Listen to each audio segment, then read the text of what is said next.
everyone, welcome to Food for Thought Chemistry, where today we are going to finally talk about the elements and the periodic table. So as you can see here, we've got our periodic table. I'm sure you all have seen this before, and this is a very familiar table. So you've heard probably that there are 92 elements. This is sort of true. There are 92 elements that normally occur in nature and are stable. But it turns out our modern periodic table actually goes up to number 118, which is currently called ununoctium, which is just literally means the number 118. So it's unknown for now. This periodic table was organized by Dmitry Mendeleev in the 19th century. And you'll notice that if we go back to the table, it is organized with numbers in sequence. So we have 1, 2, 3, 4, 5, 6, 7, 8, all the way up to 113, 114, 115, 116, 117, and finally our friend number 118. Now, you've probably seen these numbers, and you probably know that hydrogen is number 1, and helium is number 2, and so on. But what do these numbers actually mean? So, on a periodic table, if we look at our entry for iron up here, just as a sample entry, courtesy of LibreText, we can see that there are multiple numbers. So we have a big number in the upper right-hand corner, which is number 26, and then a smaller number in the upper left-hand corner, which says 55.845, that focuses. So the question is, what do these numbers mean? So every element in the periodic table has two main numbers. We've got the atomic number and the mass number.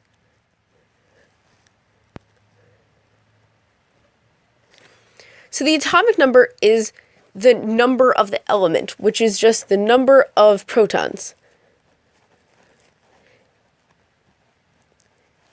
And then the mass number is the mass of the element. So that's the number of protons plus the neutrons. Now you might be thinking, now hold on, wait a second. Protons and neutrons are not the only particles in an atom. We also have electrons. But the thing is, electrons are less than 1/1000th the mass of a proton, so we don't really count them. So we actually have neutrons are slightly more massive than protons, but we don't really care about that here. And then we have protons, which are almost the same. And then we have negligible electrons. This is how we determine our elements. So as we know, every neutral element has an equal number of protons and electrons. We don't really care about those for now. But you can see that in our table, the elements are also organized by the number of valence electrons they have as the shells fill, like we talked about a couple times ago. So, you know, here, hydrogen, we've got 1s1, and then we've got 1s2, 1s2, 2s1, you know, so forth. And so we can arrange each element by the number of valence electrons we have. So if we want to just go ahead and see how many valence electrons we have in each element, starting with hydrogen, we've got 1, 2, and then lithium has 1 again because the first s orbital fills up. So 1s1, 1s2, and then 2s1, so it's 1 again. Beryllium is going to have 2, boron's going to have 3, carbon's going to have 4, nitrogen's going to have 5, 6, 7, and then now if we go to neon, we have 1s1, 1s2, and then we fill up the 2p6 orbital, so we're going to have 8. But then, if we go back to lithium, or to sodium again, we see that the pattern actually repeats. So, if we have 1, 2, 3, 4, 5, 6, 7, 8, and it repeats every time, we call that periodic, so hence the name of the periodic table. So we have rows, which are called periods, and the valence electron numbers repeat.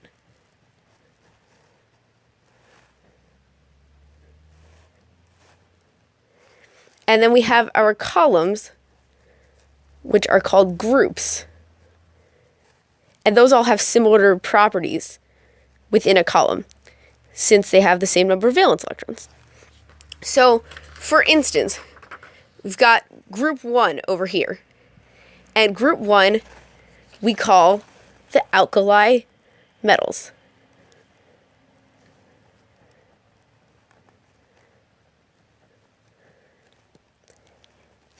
And what we know about these metals is that they are silver, most likely, and very, very reactive. So I'm sure you can look up on the internet if you see a video of someone dropping, we have sodium or potassium or even cesium over here, which is number 55, in water, they will explode because they are very, very reactive with water when they oxidize, very, very reactive with air. So for this reason, they are often kept in oil. Then we also have group 2, which are the alkaline earth metals. So these are not quite as reactive, but still reactive. These won't quite explode, but they're still pretty reactive. And so these include things like beryllium, magnesium, calcium, and so on. You know, strontium makes the red color in fireworks, doesn't do much else, but still interesting. Now, we're not going to worry about these metals in the middle for now. These are called the transition metals. And the transition metals, what's mainly interesting about them is that although they have a fixed number of valence electrons, they can make differing numbers of bonds depending on what they're bonding with. So that's cool. And these have a lot of different properties, a lot of which are very useful. For instance, we've got titanium and rutherfordium and a lot of other cool stuff, platinum, for instance. But for now, we're going to go over to what we're going to call group 3. And you'll notice that here on the table, we have a green square. And that means it's a metalloid. So it's not really a metal, but it's also not a non-metal. So we've got barium and aluminum and gallium. And these have a variety of different properties. Group 4, we have the first non-metal other than hydrogen. We've got carbon, silicon. So these all form 4 bonds and such, and as such, they're very versatile. So for instance, carbon, since it can make up to 4 bonds and is very versatile, there's a whole branch of chemistry centered around it called organic chemistry. Group 5 starts with nitrogen and phosphorus, goes all the way down. Again, more nonmetals. Group 6 starts with oxygen and sulfur. And then group 7 is especially interesting. So group 7, we have the halogens. And that just means that it means salt makers in Latin. So we have fluorine and chlorine and bromine, basically anything that ends with ene. Iodine, astatine, whatever. Astatine also is a liquid at room temperature, which is an interesting property. These two are very reactive, but instead of giving up an electron, they take on an electron since they have 7 valence electrons and want to make 8. And then finally, over here, we have group 8, which is the noble gases, also known as the inert gases.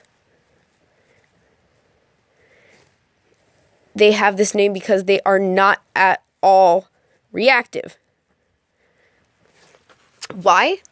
Well, every single noble gas has either 2 or 8 valence electrons in its outer shell, which means that its octet is complete. It doesn't need any more electrons, but it doesn't want to give any away either. As a result, it is very reluctant to react. So we have things like helium and neon and argon. Now you'll note that neon is in here, and a lot of these gases can be used in various signs that light up, like neon signs. This is only achievable because they are excited with very high electrical currents. Other than that, they would not react at all. Down at the bottom, we have the lanthanides and actinides.